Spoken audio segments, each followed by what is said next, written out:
చూసారు కదండి, చింతపండు పులుపు యాడ్ చేసుకున్నాము, మనము బెల్లం యాడ్ చేసుకున్నాము.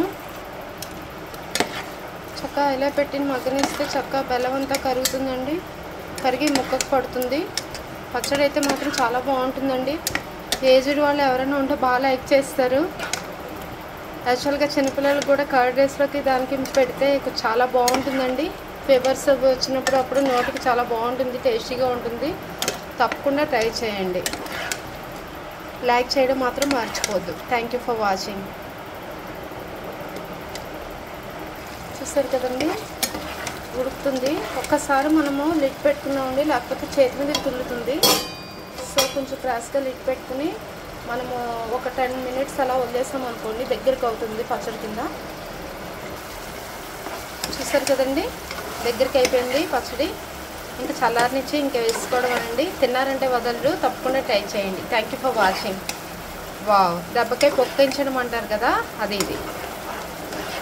చూసారు కదండి, వావ్, యమ్మీ అండి.